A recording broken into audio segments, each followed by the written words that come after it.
November 2024 रोजी 18 विधानसभा मतदारसंघामध्ये सकाळी 7 ते सायंकाळी 6 पर्यंत जे मतदान झालं, तर त्या मतदानाची जी आकडेवारी आपल्याकडे आलेली आहे, त्यानुसार पूर्ण मतदारसंघामध्ये एकूण जे आपले 3,33,860 मतदार होते, त्यापैकी 2,29,377 इतक्या मतदारांनी आपल्या मतदानाचा अधिकार बजावलेला आहे. एकंदरीत टक्केवारी जर बघितली तर 68.70% इतकं आपलं तालुक्यात आपल्या मतदारसंघामध्ये मतदान झालेलं आहे.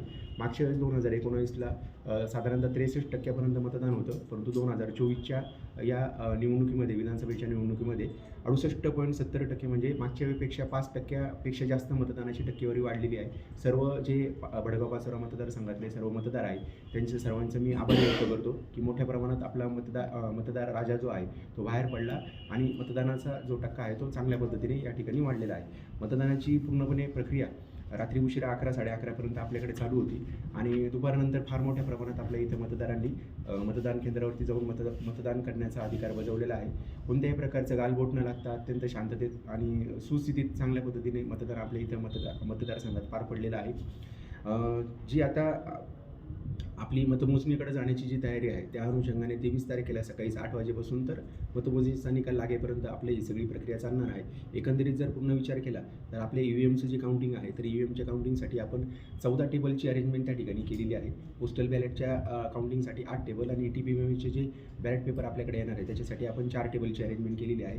त्या ठिकाणी आपले जे 12 उमेदवार आहे, तर 12 उमेदवारांसाठी त्यांचे मतमोजणी प्रतिनिधी आणि स्वतः उमेदवार किंवा त्याचा निवडणूक प्रतिनिधी या सगळ्यांसाठी आपण त्या ठिकाणी प्रॉपर अरेंजमेंट केलेली आहे. त्यांना वेगळे आय कार्ड्स दिलेले आहे.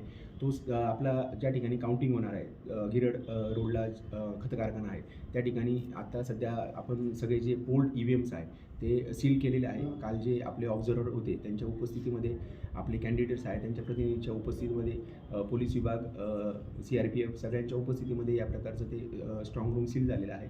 आणि हा स्ट्रॉंग रूम सील झालेल्या ठिकाणी त्या सुरुवातीच्या परिसरामध्ये 3 टायर आपण त्या ठिकाणी सिक्युरिटी सिस्टीमची अरेंजमेंट केलेली आहे. मधला जो कोर एरिया आहे त्या ठिकाणी CRPF, त्याच्यानंतर बाहेरच्या बाजूला SRPF आणि त्याच्यानंतर स्टेट पोलीस फोर्स अशा पद्धतीने त्या ठिकाणची अरेंजमेंट झालेली आहे. जो आपला गिरड रोड आहे तो काही 3 दिवसासाठी आपण काही कालावधीपुरता बंद ठेवलेला आहे. शनिवारच्या दिवशी गोसे हायस्कूल आहे, तर त्या गोसे हायस्कूलला देखील आपण सुट्टी देण्याचा विचार करत आहोत. मतमोजणीची प्रक्रिया पूर्णपणे शांततेत पार पडावी यासाठी प्रशासन आणि पोलीस प्रशासन चांगल्या पद्धतीने सज्ज झालेलं आहे. कोणत्याही प्रकारचं कायदा व सुव्यवस्थेचा प्रश्न निर्माण होणार नाही आणि नियमाप्रमाणे ECIच्या गाईडलाईन्सनुसार आणि चांगल्या पद्धतीने मतमोजणीची प्रक्रिया पार पाडली जाईल याबद्दल प्रशासन हे सज्ज आहे. धन्यवाद.